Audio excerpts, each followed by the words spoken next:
Oh man, how's everybody doing today? My name is Frank Reynolds and welcome to another episode of Is It Worth It?, where I review books across all genres, letting you know which are worth your time. And today, I'm letting you know why you need to read one of the biggest science fiction novels of our time. It's an extremely timely review because the film adaptation drops in the United States next week. We are talking about Frank Herbert's Dune, a classic science fiction hero's journey novel. I'm shocked I've never read this before, given how much of a fan I am of the science fiction and fantasy genre, specifically Star Wars, for which Dune was one of the primary inspirations. Even if you plan to see the movie next week, I would highly recommend reading this book, in part because the movie is actually only going to be a part one. Denis Villeneuve, the director of the forthcoming film, has announced that he plans to make a Dune movie trilogy with Dune Part 1, Dune Part 2, and then the sequel novel, Dune Messiah, which we'll also be reviewing here on the channel in the coming weeks. Assuming the movie does well at the box office and is greenlit by the studio. It's been doing great so far, so we should at least be seeing Dune Part 2 sometime in the next couple of years. On to the novel, because this book is everything science fiction should be. It's not perfect, and it does suffer from certain archaic methods of writing that you'll see from back when this is written in the 1960s.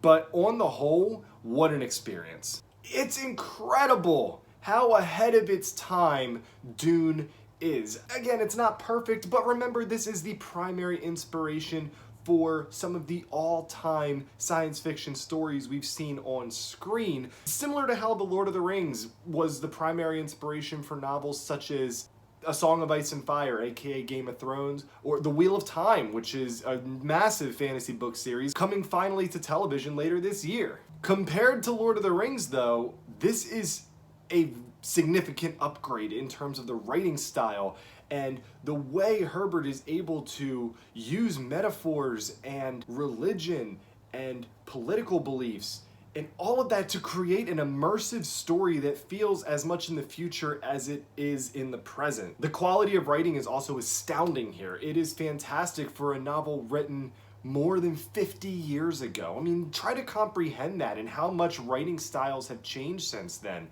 He's doing it as good as anybody in the present day. It's wild.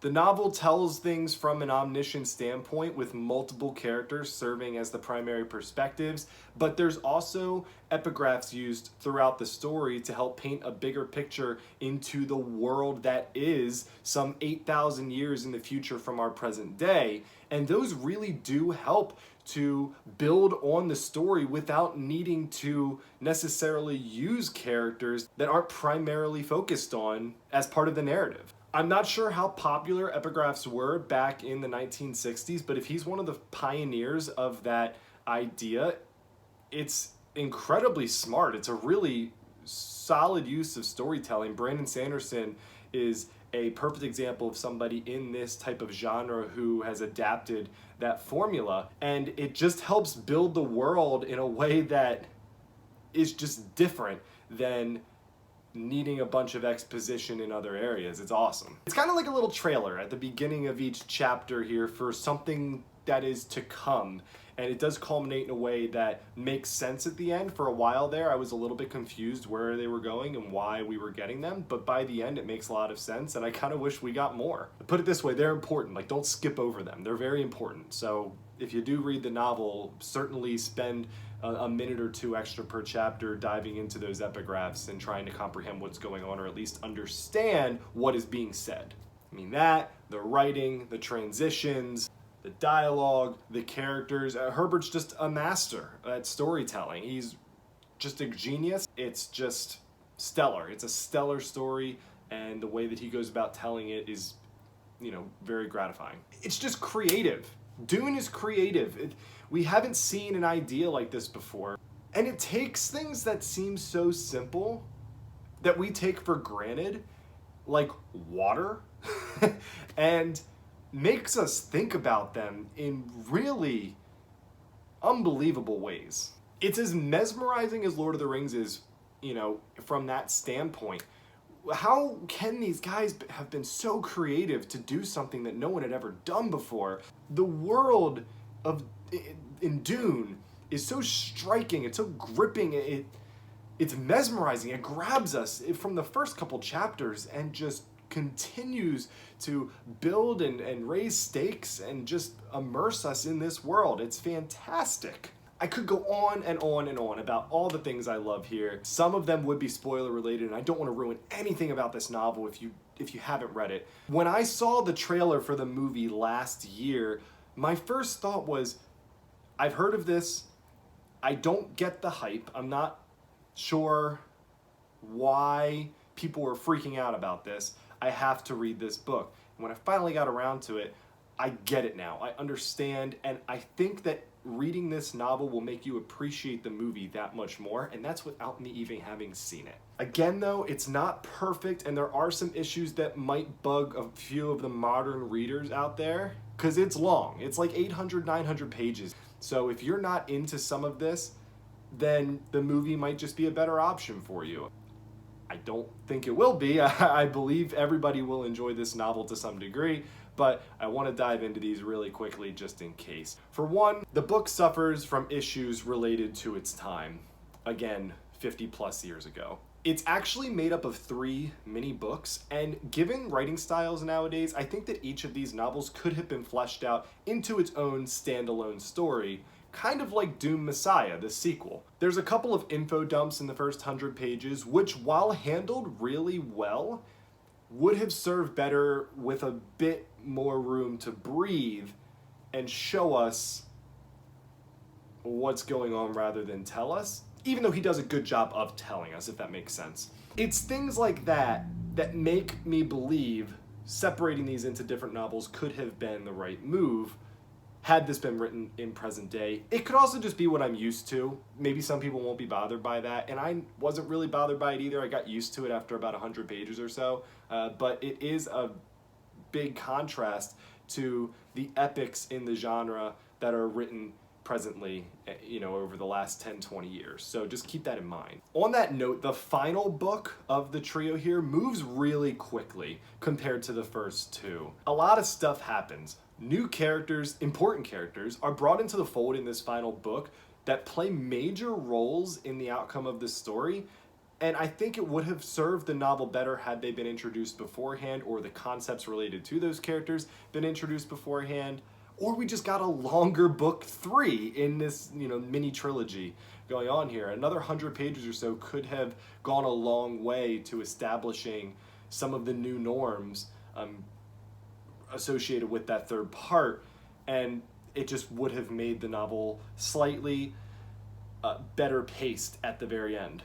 Again, a sign of the times where secondary characters were just that. Back in the day, you don't have a lot of stories written back then where secondary characters had primary influences on a story. A lot of main stories focused on one central group.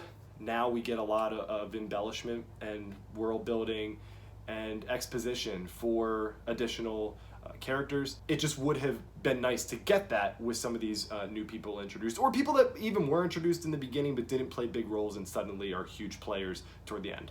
Side note, this is actually what excites me about the movie being split into 2 parts.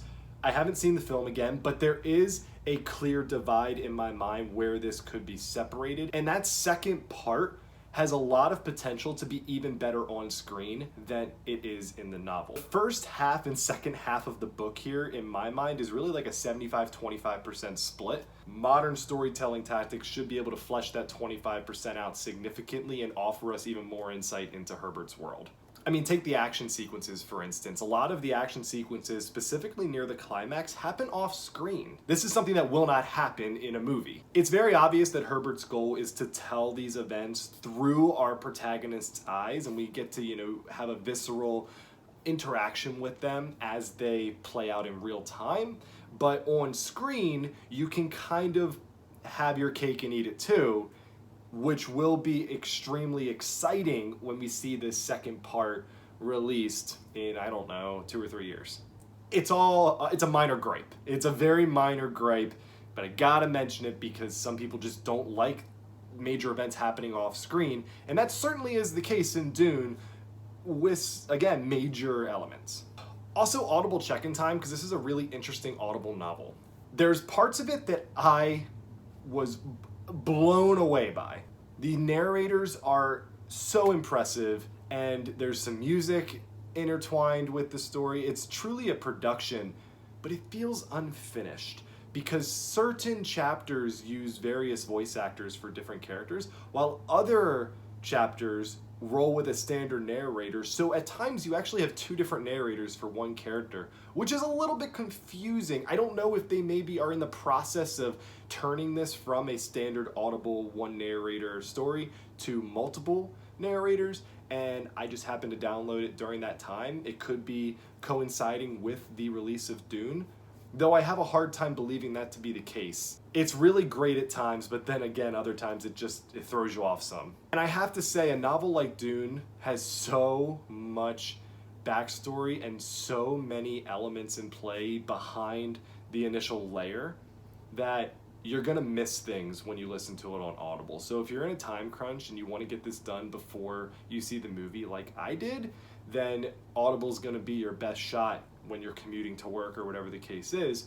But you might benefit more and really truly get to understand Herbert's world by getting into the actual story eyes on a page. But however you go about it, yes, Dune is worth your time. Even casual fans of the science fiction genre are going to be in awe of this story. The dialogue is so believable, it is incredibly visual, and while the pacing does go up and down at times, it does even out by the end overall, and you feel satisfied with a lot of the arcs that have, played out throughout the course of this massive undertaking. The true hero's journey with coming-of-age elements that it's truly stunning, and I would highly recommend this for anybody. On the worthy meter, this book scored my second highest rating of all time to date behind The Name of the Wind only, at a 91 out of 100. It's otherworldly, which is kind of a timely way to describe it, given that it's Dune. Thanks so much, everybody, for joining me on the review today. Gosh, I am so psyched for this film, and I am equally excited to get into the Dune Messiah review coming soon. I typically don't review a lot of sequels on the channel unless they are brand new releases, but because of the way Villanueva is planning to end his movie trilogy with that book, I want to dive into it a little bit here and let you know whether or not the follow-up to Dune is worth your time, especially if you were a big fan of the original. Keep watching, please like this video, subscribe to the channel, and tell your friends and family. I hope you all have an excellent day, and be safe out there, have fun, talk to you soon. Thanks so much.